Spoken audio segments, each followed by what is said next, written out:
तो मैं चाहता हूँ कि ये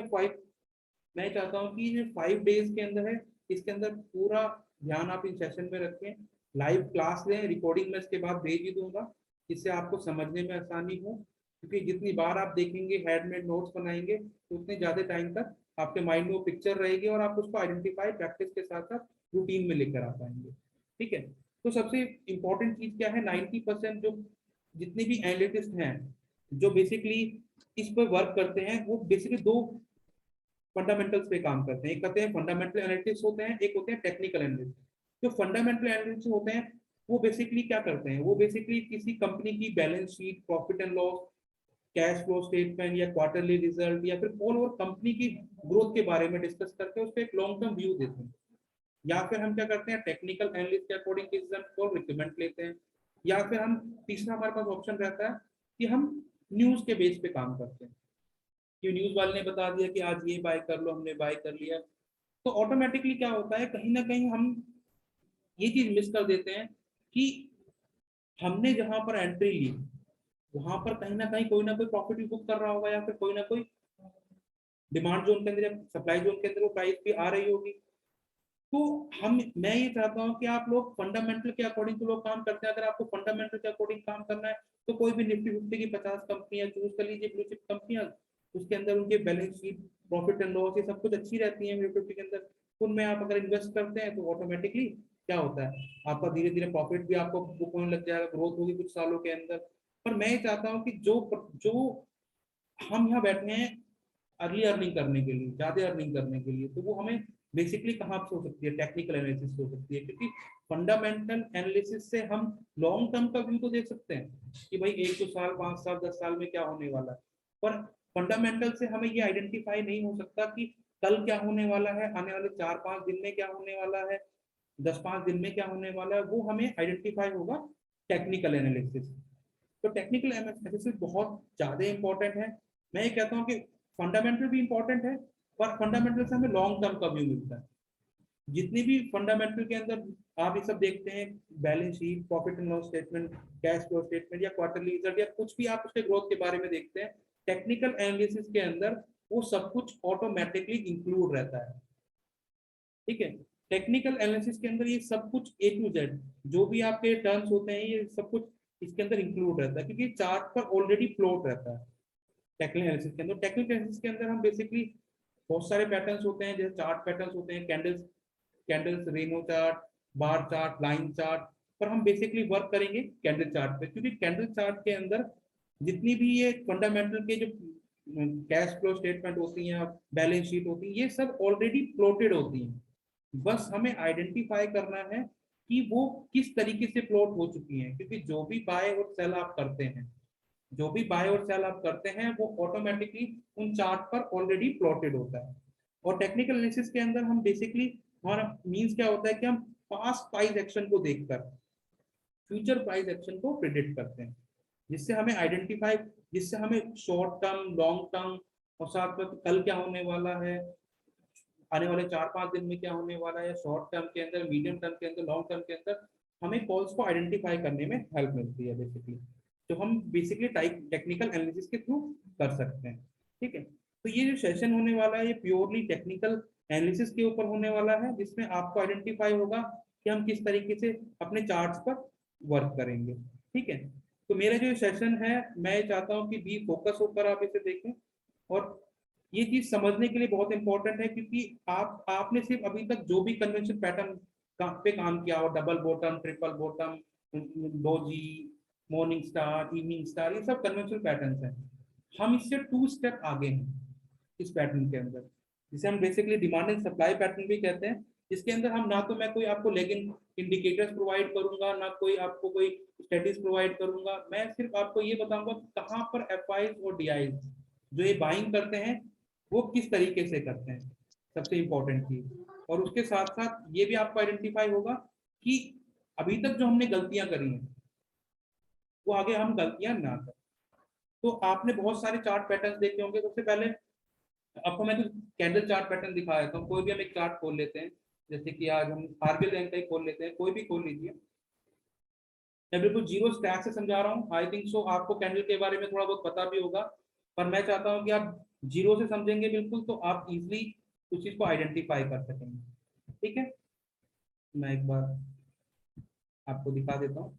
आप बेसिकली कहीं कोई भी आप प्लेटफॉर्म यूज कर रहे हैं, चाहे वो जीरोधा कर रहे हो, चाहे वो एंजल ब्रोकिंग कर रहे हो, प्रॉफिट अप कर रहे हो, प्रॉफिट मार्क कर रहे हो, एट्रोइट कर रहे हो, कोई भी आप प्लेटफॉर्म पे अपना चार्टिंग पैटर्न को यूज कर सकते हैं। मैं कोई रिकमेंड नहीं करूंगा कि आप ये यूज करिए कि ये यूज करिए। आप इन्वेस्टिंग यूज कर सकते हैं, ट्रेडिंग भी यूज कर सकते हैं चार्टिंग के लिए। और मैं जो करता हूँ वो मैं आप यहाँ पर सामने देख पा रहे हैं।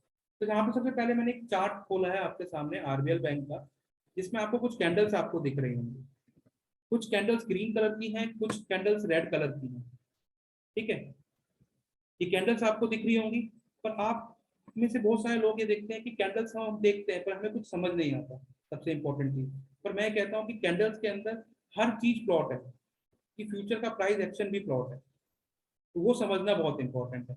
जैसे कि आपको यहाँ कुछ कैंडल्स दिख रही है, कुछ ग्रीन कलर की कैंडल्स हैं, कुछ रेड कलर की कैंडल्स है। अगर हम किसी कैंडल को लें तो ये ग्रीन कलर की कैंडल है, इसके अंदर दो पार्ट है। एक पार्ट है बॉडी पार्ट, जो आपको फिल पार्ट दिख रहा होगा, और एक पार्ट है विक पार्ट, जिसके अंदर बेसिकली आपको ऊपर की तरफ विक दिख रही है। चलो मैं आपको बिल्कुल जीरो से डिस्क्राइब करता हूँ ये किस तरीके से आपको आइडेंटिफाई होंगी, किस तरीके से। क्योंकि अगर आपने कैंडल का फॉर्मेशन समझ लिया कि कैंडल बंद किस तरीके से रही है, तो आपको फ्यूचर का प्राइस एक्शन प्रिडिक्ट करने के लिए कभी भी प्रॉब्लम नहीं आएगी। तो ये सेशन जो है बड़ी ध्यान से देखना, क्योंकि ये जो कैंडल आपको लगता है कि कैंडल बहुत इतनी इंपॉर्टेंट नहीं है, ये हाई लो मुझे इसकी प्रॉपर्टीज पता होंगी। पर मैं ये कहता हूँ कि अगर आपने इसकी प्रॉपर्टीज को समझ लिया कि ये ग्रीन कैंडल क्यों बन रही है, इतनी बड़ी क्यों बन रही है, छोटी क्यों बन रही है, ठीक है, तो आपको ये सारी चीज समझने में और आसानी होगी। ठीक है, तो मैं बेसिकली अभी आपको एक कैंडल्स की फॉर्मेशन बना के दिखाता हूँ, जिससे आपको आइडेंटिफाई हो जाएगा कि हम कैंडल पे किस तरीके से वर्क करेंगे, किस तरीके से हम उसको आइडेंटिफाई करेंगे। कि बेसिकली आपको पहले ये समझना होगा कैंडल्स होती क्या है। जब वो कैंडल पता चल जाएंगी कैंडल्स होती कैसी हैं, क्या होती हैं, तो हम आगे जाके उसको धीरे धीरे प्राइस एक्शन में भी लेकर आएंगे। ठीक है, तो आपने यहाँ पर कुछ कैंडल्स देखी होंगी। जैसे कि आपने ग्रीन कलर की कैंडल देखी, तो मैं यहाँ पर उसको प्लॉट कर लेता हूँ जिससे आपको समझ में आ जाए।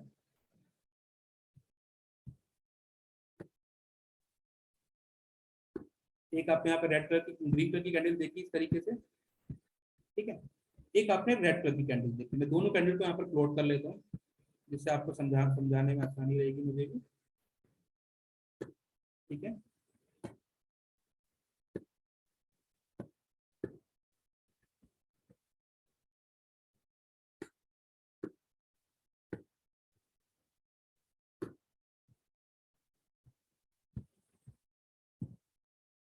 ये दो कैंडल्स आप यहाँ पर देख रहे हैं, एक ग्रीन कलर की कैंडल है, एक रेड कलर की कैंडल है बेसिकली।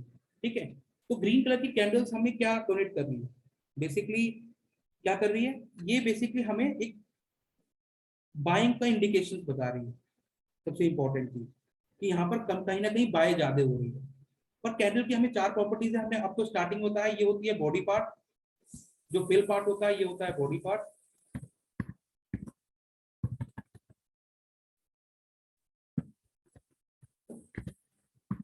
बॉडी पार्ट होता है, इसको हम सेंटर में ले लेते हैं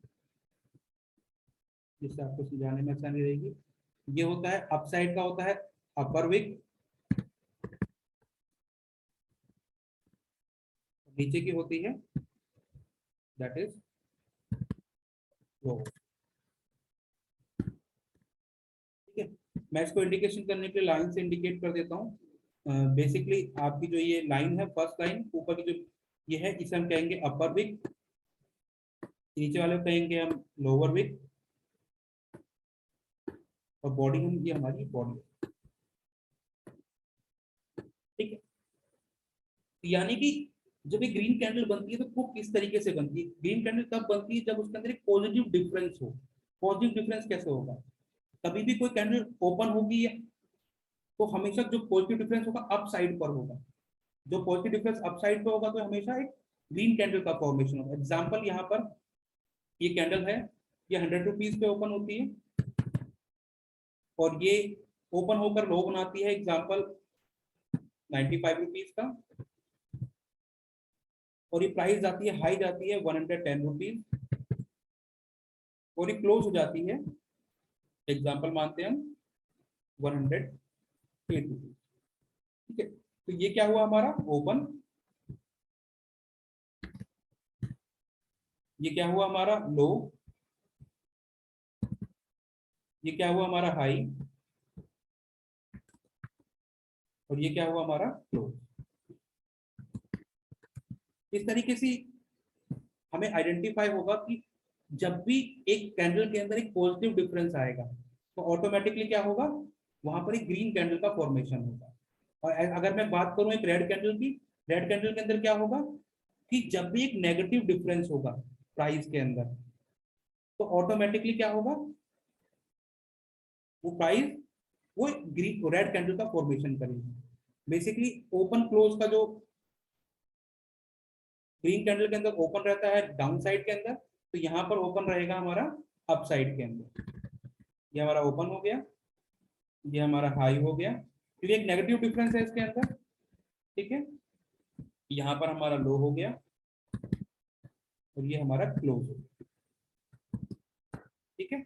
आई थिंक सो सभी ज्यादातर जितने भी लोग अभी तक जुड़े हैं या इन फ्यूचर रिकॉर्डिंग देखेंगे उनको भी ये पता होगा कि कैंडल का फॉर्मेशन किस तरीके से होता है। पर मैंने डिस्क्राइब इसलिए किया है कि कुछ नए लोग भी हैं जिनको बिल्कुल भी बेसिक्स नहीं पता कि कैंडल का फॉर्मेशन किस तरीके से होता है। और अगर आप इस कैंडल की फॉर्मेशन को देखें तो कहीं ना कहीं बाइंग और सेलिंग का डिफरेंस क्रिएट हो रहा है, तभी ग्रीन कैंडल एक रेड कैंडल फॉर्मेट हो रही है, ठीक है। तो सबसे इंपॉर्टेंट चीज क्या हुई यहाँ पर कि जो बॉडी पार्ट है वो हमारे एक पॉजिटिव डिफरेंस को दर्शा रहा है, चाहे वो रेड ग्रीन कैंडल हो तो पॉजिटिव डिफरेंस, और नेगेटिव कैंडल नेगेटिव डिफरेंस दर्शा रहा है रेड कैंडल की तरफ, ठीक है। ये कैंडल 1 डे की भी हो सकती है, 1 मंथ की भी हो सकती है, 5 मिनट्स की भी हो सकती है, 1 क्वार्टर की भी हो सकती है, 1 ईयर की भी हो सकती है, ठीक है। तो सबसे इंपॉर्टेंट चीज हमने दोनों कैंडल्स यहाँ पर देखी, जिसका आपने देखा होगा कुछ कुछ रेड कलर की हैं, कुछ ग्रीन कलर की हैं, और इसके साथ साथ कुछ छोटी छोटी कैंडल्स भी आप यहाँ पर देख रहे होंगे। इसके बहुत सारे नाम हमने कन्वर्शन पैटर्न में सुने होंगे, doji, morning star, evening star, hammer, shooting star, ये सभी कन्वेंशन पैटर्न्स हैं। ये बेसिकली हमें एक तरीके से 50-50% रिजल्ट देते हैं। पर मैं आपको एक चीज बताना चाहता हूँ कि ये दो जो कैंडल बनी, चाहे वो ग्रीन कैंडल हो चाहे रेड कैंडल हो, एक प्राइस का डिफरेंस इसमें क्रिएट हुआ, कहीं ना कहीं प्राइस जो थी अपसाइड या डाउन साइड का मूवमेंट इसके अंदर दिया, जिससे आपको आइडेंटिफाई हुआ कि प्राइस के अंदर एक मूवमेंट आया। और इसके साथ हमारी तीसरी कैंडल है जो बहुत इंपॉर्टेंट कैंडल है, जिसे हम नाम से डोनेट करेंगे बेस कैंडल। मैं थोड़ी सी बेस कैंडल भी बना के दिखा देता हूँ आपको, जिससे आपको आइडेंटिफाई हो जाए कि किस तरीके से वो दिखती है। चार्ट पे भी मैं आपको दिखाऊंगा कि किस तरीके से वो दिखती है, ठीक है। मैं यहाँ पर प्लॉट कर लेता हूँ, कुछ कैंडल स्क्रीन में प्लॉट कर लेता हूँ और कुछ कैंडल मैं रेड पे कर लेता हूँ।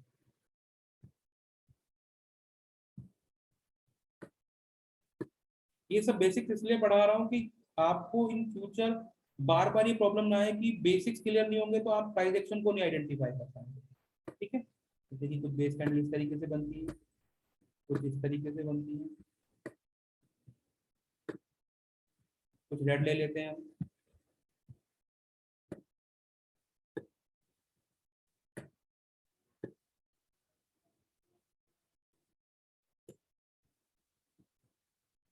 कुछ इस तरीके से ही बनती है। इसका मतलब क्या हुआ, सबसे पहले तो मैं आपको इन तीनों कैंडल को मैंने यहाँ पर आपको फॉर्मेशन बना के दिखा दिया। अब इन तीनों कैंडल का मैं मतलब आपको समझा देता हूँ। एक ग्रीन कैंडल का फॉर्मेशन कब होगा, जब नंबर ऑफ बायर्स, एक ग्रीन कैंडल का फॉर्मेशन कब होगा जब नंबर ऑफ बायर्स ज्यादा होंगे। एग्जांपल लेते हैं, नंबर ऑफ बायर्स हैं 1 लाख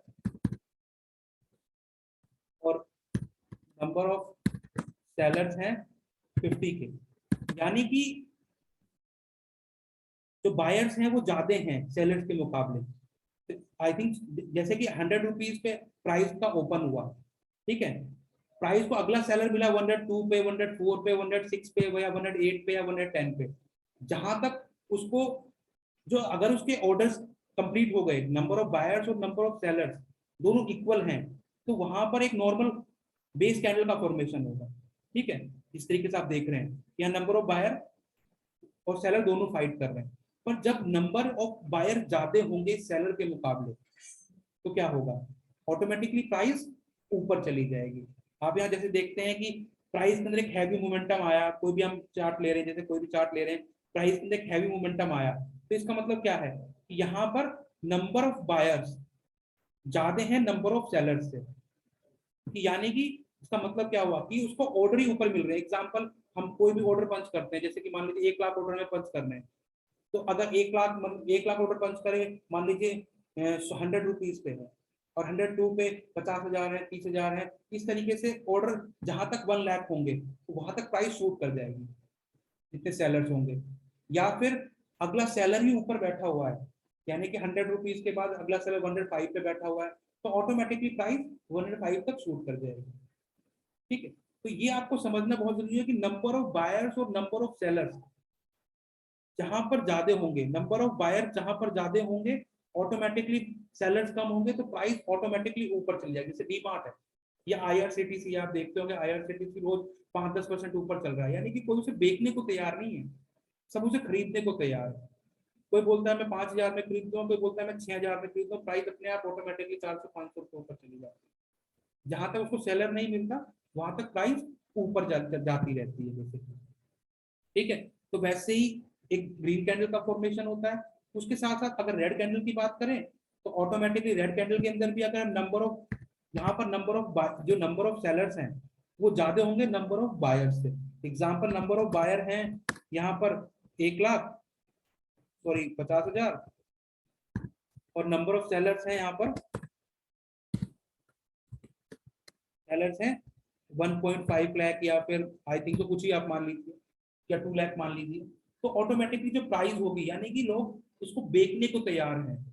सबसे इंपॉर्टेंट चीज कि प्राइस, यानी कि जैसे मान लीजिए 100 रुपीज पे यहाँ पर ओपन हुआ, और 100 रुपीज पे ओपन होने के बाद उसने 102 पे एग्जाम्पल हाई बनाया अपना, या 5 पे हाई बनाया जो भी है, और उसके बाद प्राइस के अंदर सेलर्स जो भी ज्यादा एक्टिव हो गए बायर्स के मुकाबले, यानी कि लोग हर कीमत पे उस शेयर को बेचना चाह रहे हैं खरीदने की जगह। अगर मान लीजिए उसको बायर मिल रहा 98 पे, 95 पे, 93 पे, 92 पे, या 90 रुपीज पे, तो वो वहीं तक उस प्राइस को नीचे लेकर चले जाए। तो इसका मतलब क्या हुआ, एक नेगेटिव डिफरेंस जब तक प्राइस के अंदर होगा तो एक रेड कैंडल का फॉर्मेशन होगा। ठीक है, तो यहाँ पर हमने दोनों कैंडल के बारे में पढ़ा, ग्रीन कैंडल के बारे में और एक रेड कैंडल के बारे में। इसके साथ एक तीसरी कैंडल होती है जिसे हम कहते हैं बेस कैंडल, इसका हमने एक नेम दिया है base candle. Base candle, base candle कैसे बनती है, सबसे इंपॉर्टेंट चीज है बेस कैंडल किस तरीके से बनती है। जब नंबर ऑफ बायर्स और number of sellers, number of buyers और नंबर ऑफ सेलर्स दोनों इक्वल होते हैं, यानी कि एग्जांपल मानते हैं कि 1 लाख तो हमारे पास थे बायर और 1 लाख थे हमारे पास, या फिर 90,000 थे हमारे पास सेलर, तो इसका मतलब क्या होगा, तो वहां पर एक ग्रीन कैंडल का फॉर्मेशन होगा, ग्रीन बेस कैंडल का फॉर्मेशन होगा, यानी कि वहां पर बायर और सेलर फाइट कर रहे हैं आपस में, बायर और सेलर फाइट कर रहे हैं प्राइस को ऊपर ले जाने के लिए, ठीक है, या नीचे ले जाने के लिए। अगर एक रेड कैंडल बन रही है तो यानी कि बायर सेलर का फाइट कर रहे हैं, थोड़े से सेलर मजबूत हैं और प्राइस को नीचे नहीं लेके जा पा रहे, सबसे इंपॉर्टेंट चीज। ठीक है, तो यहाँ पर आपको ये समझना पड़ेगा कि नंबर ऑफ बायर्स और नंबर ऑफ सेलर्स का ही खेल है। पर हमें बहुत सारी चीज सिखाई जाती है कि इसमें ऐसा होता है, इसमें ऐसा होता है, कुछ सपोर्ट होते हैं, कुछ रेजिस्टेंस होते हैं, ये सब जो है कन्वेंशनल पैटर्न्स हैं, ये 50 to 60% वर्क करते हैं। पर मेरे अकॉर्डिंग अगर आप कैंडल्स को समझ लें कि कैंडल्स किस तरीके से बन रही हैं, कैसे एक ग्रीन कैंडल का फॉर्मेशन हो रहा है, कैसे एक रेड कैंडल का फॉर्मेशन हो रहा है, या कैसे एक बेस कैंडल का फॉर्मेशन हो रहा है, तो आपको उसको समझने में आसानी रहेगी कि वो कैंडल कितनी मजबूत है। अब ये ग्रीन कैंडल बनती है, इसे हम कहते हैं नॉर्मली ग्रीन कैंडल, ठीक है, बट एक एक हैवी ग्रीन कैंडल कब बनती है, जब उसका एक बॉडी पार्ट, जो ये बॉडी पार्ट है 50% से ज्यादा है रेंज ऑफ द कैंडल।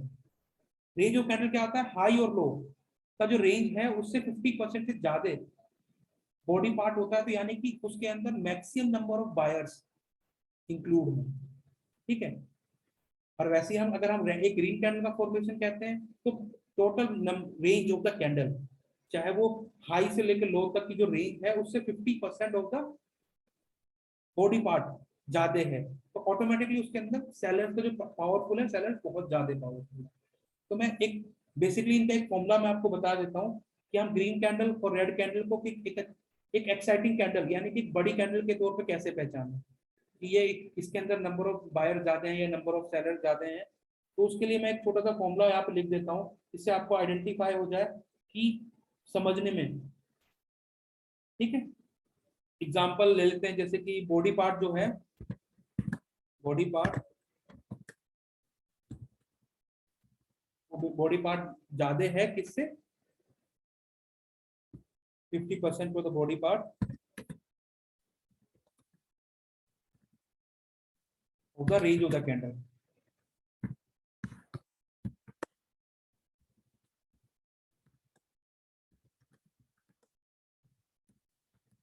ठीक है, इससे आइडेंटिफाई होगा कि ये कैंडल एक बड़ी कैंडल है, बेसिकली एक एक्साइटिंग कैंडल है, एक एक्सप्लोसिव कैंडल है। इसको हम कुछ भी कह सकते हैं, रेड एक्सप्लोसिव कैंडल कह सकते हैं, रेड स्ट्रॉन्ग कैंडल कह सकते हैं, ग्रीन एक्साइटिंग कैंडल कह सकते हैं, कोई भी हम नाम दे सकते हैं। ठीक है, मैं इसका एक छोटा सा नाम दे देता हूँ, जैसे कि ग्रीन एक्साइटिंग कैंडल दे देता हूँ, जिससे आपको समझने में आसानी रहे, इन फ्यूचर आगे हम यूज करेंगे कि एक्साइटिंग कैंडल बेसिकली होती कैसी है। इसके अंदर बॉडी पार्ट जो है वो बेसिकली 50% से ज्यादा होता है। ग्रीन एक्साइटिंग कैंडल कह सकते हैं इसे, इसको हम रेड एक्साइटिंग कैंडल कह सकते हैं। ठीक है, अब इसके साथ साथ हमारी तीसरी जो कैंडल है बेस कैंडल। बेस कैंडल के अंदर क्या होता है, बेसिकली नंबर ऑफ बायर्स और नंबर ऑफ सेलर्स कहीं ना कहीं फाइट कर रहे हैं आपस में प्राइस को ऊपर या नीचे ले जाने के लिए। तो हम बेस कैंडल को कैसे पहचानेंगे, जो बेस कैंडल का जो बॉडी पार्ट होगा less than 50% of the range of the candle होगा। मैं इसका फॉर्मूला लिख देता हूँ यहाँ पर, जो बॉडी पार्ट होगा बेस कैंडल का वो कैसा होगा, 50% से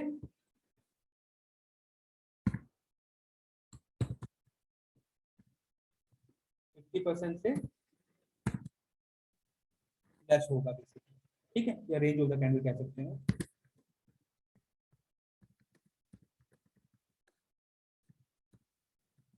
ठीक है, अभी हमने तीनों कैंडल के बारे में पढ़ लिया।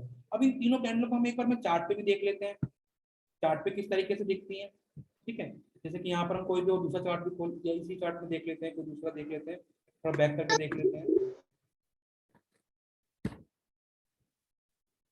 ठीक है, जैसे कि आप यहाँ पर देख रहे हैं, ये क्या है, एक रेड एक्साइटिंग कैंडल है। ठीक है, ये ग्रीन एक्साइटिंग कैंडल है, ये बेसिकली बेस कैंडल्स हैं सारी की सारी। तो इससे हमें क्या आइडेंटिफाई हो रहा है कि यहाँ पर कहीं ना कहीं नंबर ऑफ सेलर्स मजबूत हैं, यहाँ पर क्या है, नंबर ऑफ बायर मजबूत हैं। यहाँ पर क्या हो रहा है, ये गार्बेज एरिया है सब, यहाँ पर क्या हो रहा है, बायर और सेलर की फाइट हो रही है बेसिकली यहाँ पर। ठीक है, इन सब का रिजल्ट क्या निकला, यहाँ पर ऑटोमेटिकली बायर जीत गए, यहाँ पर क्या हुआ, फाइट के बाद सेलर जीत गए। ठीक है, अभी तक मैंने आपको सिर्फ तीन चीज पढ़ाई है इसके अंदर। पहली चीज कैंडल की फॉर्मेशन, कैंडल की properties, open high low close. Secondly candle किस तरीके से फॉर्म होती है, छोटा सा एग्जांपल भी दे देता हूं मैं आपको, कि जैसे अभी टमाटो के प्राइस बहुत ज्यादा हाइक हो रहे हैं, आपने देखा होगा। ठीक है, टमाटो अभी 60 70 80 रुपीज 100 रुपीज तक चले जाएंगे। ठीक है, वो क्यों गए, उसके पीछे रीजन क्या है, उसके पीछे रीजन क्या है, मैं आपको आइडेंटिफाई कराता हूँ। जैसे कि एग्जांपल, को हम मार्केट में टमाटो लेने गए, टमाटो 20 रुपीज के जी था, 20 रुपीज के जी था। आपने बोला यार मुझे 5 किलो 10 किलो दे दो, आपको दे दिया उसने। ठीक है, आपने बोला यार मुझे तो 50 kg चाहिए, उसने बोला ठीक है अवेलेबल है, उसने 50 kg भी आपको दे दिया। ठीक है, आपने बोला मुझे यार 100 kg चाहिए, तो उसने बोला कि मैं आपको अरेंज करके दे दूंगा, प्राइस आपको थोड़ा ज्यादा ही लगेगा। ठीक है, वही मुझे तो मैं तो 20 25 के बीच में बाय कर लूंगा, मैंने वो बाय कर लिया। ठीक है, तो भाई अगले दिन मैंने बोला कि भाई मुझे तो 1000 kg टमाटो चाहिए। तो भाई वो बड़े मार्केट के अंदर ऑर्डर गया, तो भाई 1000, भाई टमाटर की जो टमाटर की जो रेट का नाम है डिमांड है वो बढ़ रही है। तो ऑटोमेटिकली क्या हुआ, मान लीजिए अगर वहां पर वो अवेलेबल होगा, 1000 kg अवेलेबल होगा, तो उसको वो मिल जाएगा, यानी कि प्राइस उसके नियर बाई रहेगा।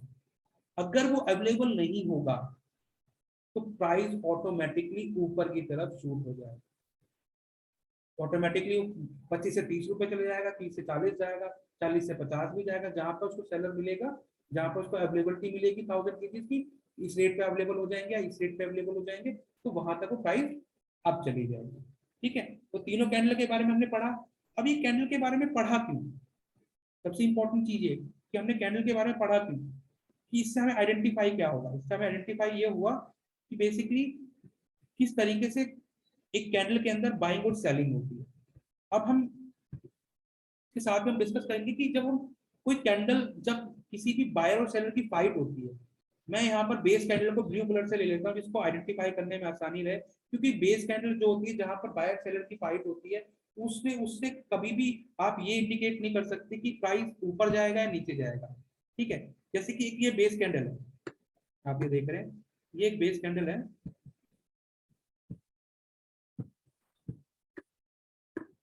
आप कभी भी इस बेस कैंडल के बाद ये नहीं बता सकते कि प्राइस ऊपर जाएगा या नीचे जाएगा।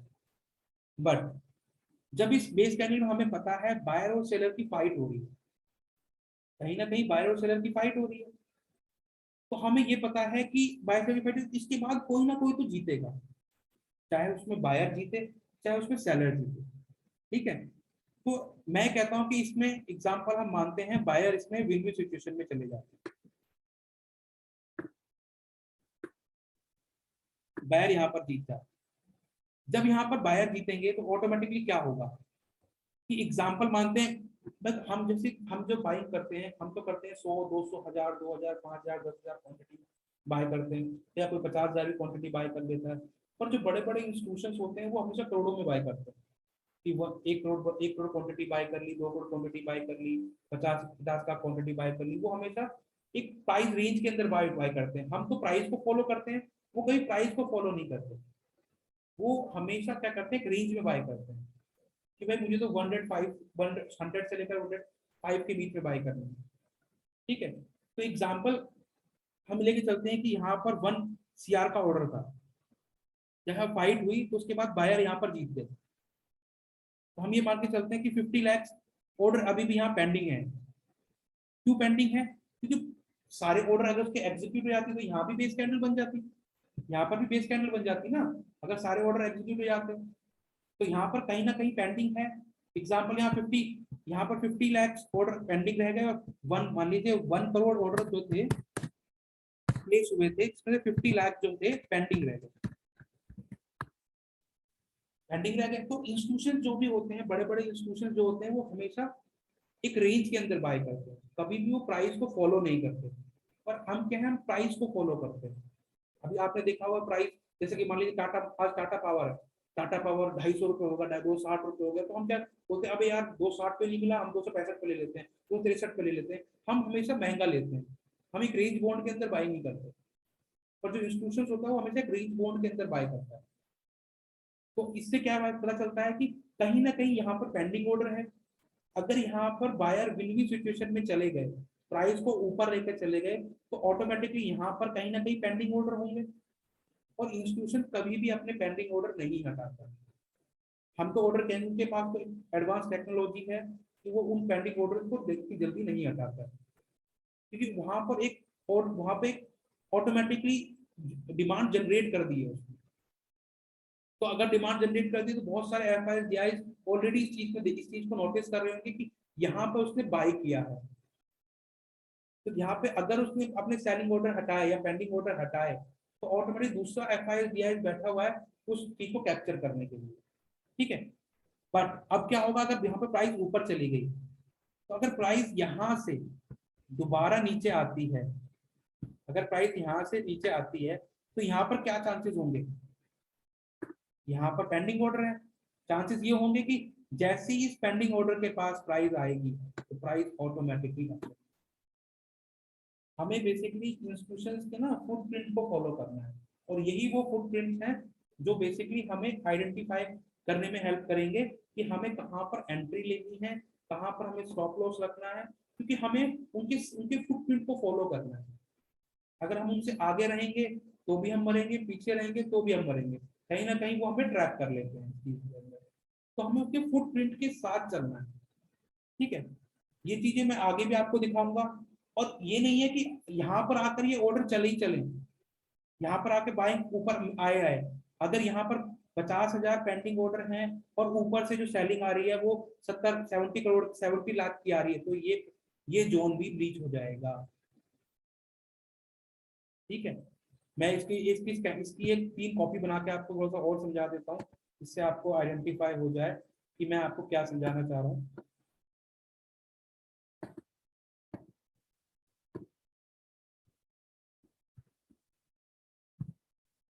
मैंने एक कॉपी यहाँ पे और ले ली है, ठीक है, और उसके साथ एक कॉपी और ले लेता हूँ। अगर यहाँ पर 50 लाख पेंडिंग है और प्राइस ऊपर से नीचे यहाँ पर आएगी, तो आई थिंक सो अगर प्राइस धीरे धीरे नीचे आई, गार्बेज एरिया के थ्रू आई या फिर नॉर्मल सप्लाई जोन के थ्रू आई, और जो उनकी सप्लाई का जो ऑर्डर है वो 50 लाख से कम है, तो ऑटोमेटिकली यहाँ से वो प्राइस ऊपर चली जाएगी। अगर इन केस इस एरिया में, इस एरिया से 70 लाख की सेलिंग ऑर्डर आ गई, 70 लाख की सेलिंग ऑर्डर आ गई, तो ये जो एरिया है, ये जो डिमांड जोन है, ये यहाँ पर रिस्पेक्ट नहीं करेगा और प्राइस और भी नीचे चली जाएगी। ठीक है, उस चीज को आइडेंटिफाई करने के लिए हम आगे क्लासेस में बताएंगे किस तरीके से हम उसको आइडेंटिफाई करेंगे, किस तरीके से हम आइडेंटिफाई करेंगे कि ऊपर से कितनी सेलिंग आ रही है या कितने नीचे से हम हैवी बाइंग ऑर्डर है। उसके लिए आइडेंटिफाई करने के लिए हमें उस जोन की स्ट्रेंथ को पता करना होगा। ठीक है, इसके बाद में जोन की स्ट्रेंथ बताऊंगा कि हम किस तरीके से आइडेंटिफाई करेंगे कि यहाँ पर नंबर ऑफ पेंडिंग ऑर्डर ज्यादा हैं या यहाँ पर ज्यादा हैं या फिर यहाँ पर ज्यादा हैं। ठीक है, तो उसके लिए हम बेसिकली क्या करेंगे, उससे पहले मैं आपको थोड़ा चार्ट पे दिखा देता हूँ कि किस तरीके से ये चीजें परफॉर्म होती है। ठीक है, मैं कोई भी चार्ट ले लेता हूँ, एग्जाम्पल हम ले लेते हैं एक्सिस बैंक ले लेते हैं। ठीक है, एक्सिस बैंक हमने ले लिया।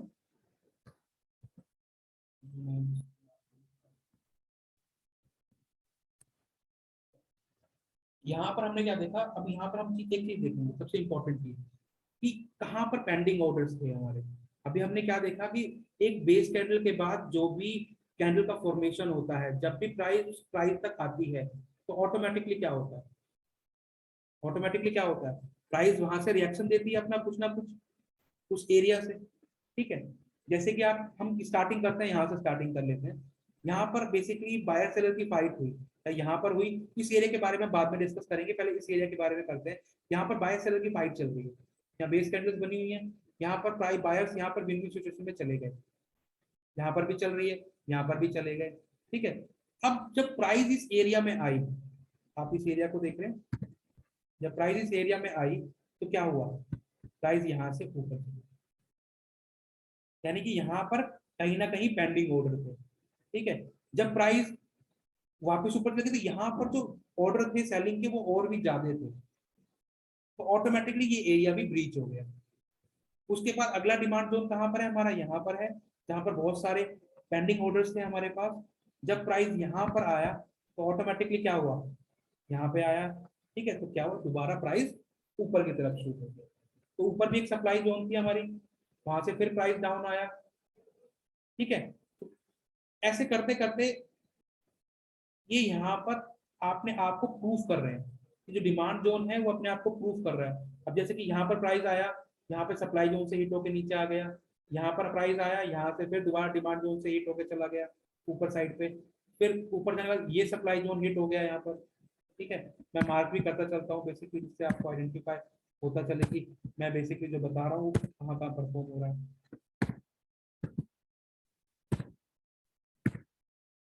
ठीक है, ये एरिया यहाँ से फिर ये दोबारा सप्लाई जोन से नीचे आ गया, तो ये जोन था, ये बेसिकली इस जोन से इस बेस कैंडल से दोबारा प्राइस अब चली गई। तो जब कोरोना आया तब तक ये सारे जितने भी डिमांड जोन थे रिस्पेक्ट हो चुके थे, कहीं ना कहीं ये भी रिस्पेक्ट हो गया था, यहाँ से ये भी रिस्पेक्ट हो गया था कहीं ना कहीं से। ठीक है, जब कोरोना आया तो क्या हुआ, ना तो प्राइस इससे चला, ना इससे चला, ना इससे चला, ना इससे चला, ना इससे चला, ना इससे चला, ना इससे चला, ना सिर्फ चला इससे, तो यही एक फ्रेश डिमांड जोन बचा था। तो यानी कि जो डिमांड जोन होते हैं वो बहुत ही पावरफुल होते हैं, बेस कैंडल के अंदर हमेशा पेंडिंग ऑर्डर रहते हैं। अब हमें उसे कैसे आइडेंटिफाई करना है, ये बहुत इंपॉर्टेंट है कि हमें उसे कैसे आइडेंटिफाई करना है। ये हम कल की क्लास में पढ़ेंगे कि हम उसे कैसे आइडेंटिफाई करना है। हम इन सब की स्ट्रेंथ को पता करेंगे कि हम यहाँ पर कैसे स्ट्रेंथ से हम उनको आइडेंटिफाई करेंगे कि किस स्ट्रेंथ पे maximum number of pending order हैं, और हम उनके पैटर्न को भी पढ़ेंगे। अभी तक जितना मैंने आपको पढ़ाया है उसके अंदर अगर कोई भी क्वेरीज हैं तो आप मुझसे चैट बॉक्स के अंदर पूछ सकते हैं। मैं आपको पूरा टाइम दूंगा इस चीज को समझाने के लिए। जो भी क्वेरीज हैं डायरेक्टली आप चैट बॉक्स में आप मुझसे पूछ सकते हैं। एवरीवन करके पूछना कि सभी को वो क्वेश्चन दिखे, इससे मैं उनका आंसर प्रॉपरली दे सकूं। ठीक है, एनी क्वेश्चंस प्लीज आस्क कर सकते हैं आप मुझसे।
I think so clear question नहीं है। तो होमवर्क ये है कि आपको चार्ट देखना है। चार्ट के अंदर जो भी मैंने कैंडल्स बताई हैं, जो रेड एक्साइटिंग कैंडल या ग्रीन एक्साइटिंग कैंडल और बेस कैंडल, उनको देखना है। जो मैंने जोन बताए हैं कि बायर और सेलर्स कहाँ पर रहते हैं, बेसिकली बेस कैंडल का फॉर्मेशन जहाँ पर बायर सेलर की फाइट होती है, उन जोन को हमें देखना है। उन जोन पर हमें हॉरिजॉन्टल लाइन मार्क करनी है। और हम कल के सेशन में बेसिकली कैंडल्स की स्ट्रेंथ के बारे में पढ़ेंगे। मैं आपको बताना चाहूंगा कि ये जो 5 डे का सेशन है, इस सेशन के अंदर करने के बाद आप खुद अपने आप को रियलाइज करोगे कि आपको किसी की कॉल लेने या न्यूज देखने की बिल्कुल भी जरूरत है, क्योंकि आप डिमांड जोन और सप्लाई जोन को मार्क करना धीरे धीरे सीख जाओगे। ये थोड़ी आज ये सेशन जो 5 सेशन रखे हैं, बेसिकली ये 20 सेशंस का पूरा समरी को मैंने 5 सेशन में इंक्लूड किया है। इससे थोड़ा फास्ट मैं इस चीज़ को पढ़ा रहा हूँ, क्योंकि ये 5 डे सेशंस मैंने रखे हुए दिवाली तक के लिए, Monday to Friday, every Monday to Friday. Basically जो भी आपके फ्रेंड्स एंड कलीग्स हैं उनको आप इन्वॉल्व कर सकते हैं, वो भी सेशन ले सकते हैं मंडे टू फ्राइडे। अभी हमारा सेशन आज मंडे से स्टार्ट हुआ है, फ्राइडे तक रहेगा। 5 क्लासेस होंगी, और मैं सिर्फ आपको कुल 5 चीजें ही कहूंगा इस 5 सेशन के अंदर। पहली की न्यूज चैनल हमें नहीं देखने। जो भी ये ऐप्स हैं जैसे आप मनी कंट्रोल या कोई भी आप अपने मोबाइल में ऐप रखते हैं, मोबाइल उन ऐप को अनइंस्टॉल कर दीजिए, क्योंकि जो वो रिकमेंड करते हैं उससे आपकी जो रिसर्च होती है वो पूरी डिस्टर्ब हो जाती है। ठीक है, और वो उनकी रिसर्च का कोई भी वैल्यूएशन नहीं होती। सेकंड, न्यूज चैनल देखना बंद कर दीजिए, क्योंकि न्यूज चैनल देख के कभी भी पैसा नहीं बन सकता है। और सारी चीज जितनी भी फंडामेंटल के अंदर होती हैं, चाहे वो बैलेंस शीट हो, कैश फ्लो स्टेटमेंट हो, पीरियड स्टेटमेंट हो या कंपनी ग्रोथ हो, वो सब कुछ यहाँ चार्ट पर ऑलरेडी दिख रहा है। तो मैं ये आशा करूंगा कि आने वाले 5 दिन काफी अच्छे होंगे, और मेरी यही कोशिश रहेगी कि मैं आपको प्रॉपर तरीके से गाइडेंस कर सकूं। मैं अपना 100% देने को तैयार हूँ, आप लोग 100% इस चीज को करने को तैयार होने चाहिए। ठीक है, तो आज मेरे अकॉर्डिंग सेशन पे काफी कम लोग आए, मुझे इतना एक्सपेक्ट नहीं था, क्योंकि पेड सेशन में से ज्यादा लोग आ जाते हैं। लगता है कि फ्री ऑफ कॉस्ट सेशन लोगों को नहीं चाहिए, तो इस पे विचार किया जाएगा। पर ये हम 5 डेज को जरूर कवर करेंगे। जो लोग आज जुड़े हैं वो आगे इस चीज को प्रमोट करें कि हमने टारगेट रखा हुआ है कि हम मैक्सिमम नंबर्स ऑफ पीपल को एजुकेट कर सकें दिवाली तक, कि वो इंडिपेंडेंट होकर खुद के ट्रेड ले सके, किसी के ट्रैप में आके ना ले, कोई रिकमेंड कर रहा है, और आप अपनी रिसर्च के खुद फैन बन सकें कि मैंने। और आप ये देखेंगे कि आने वाले जब मैं 5 दिन के बाद आप अपनी ट्रेड लेंगे ना, तो मैं कहता हूँ 5 दिन में कोई ट्रेड ना लीजिए, और 5 दिन के बाद जब मैं आपको लास्ट आखिरी सेशन दूंगा रिस्क मैनेजमेंट का, तो उसके बाद आप ट्रेड लीजिए। इससे आपको आइडेंटिफाई ये हो जाएगा कि जो हम कॉल निकाल रहे हैं, आप जो कॉल निकालोगे ना, वो 5 से 7 दिन बाद न्यूज चैनल पे दिखाई देगी, आप उनसे टू द फुल स्टेप आगे होंगे, तो जहां पर वो एंट्री करेंगे वहां पर हम प्रॉफिट बुक करेंगे। ठीक है, तो कोई क्वेश्चंस हो डायरेक्टली आप चैट बॉक्स में मुझे भेज सकते हैं। मैं अपना मोबाइल नंबर यहाँ पर दोबारा शेयर कर रहा हूँ, आप किसी को भी, जो फ्रेंड्स हैं या फिर कलीग्स हैं, उनको आप मेरा मोबाइल नंबर रेफर कर सकते हैं, जिससे मैं उन सबको इन सब में इन्वॉल्व कर सकूं और उनको मैं प्रॉपर गाइडेंस दे सकूं। ठीक है, तो अभी कोई क्वेश्चंस हो डायरेक्टली आप feel free to call any time, मेरे नंबर पर आप कॉल कर सकते हैं। और मैं चाहता हूँ कि आप प्योरली इंडिपेंडेंट एक फुल टाइम ट्रेडर बन सकें, अपनी जॉब के साथ या जो भी आप काम करते हैं उसके साथ, क्या है, मैं full time trader and trader. तो आई थिंक सो कल का सेशन भी और अच्छा होगा, और ज़्यादा लोग इसमें इन्वॉल्व होंगे, तो लेट्स डू इट, करते हैं हम इसे 5 सेशनों complete. Okay, good night, sweet dreams, bye, take care.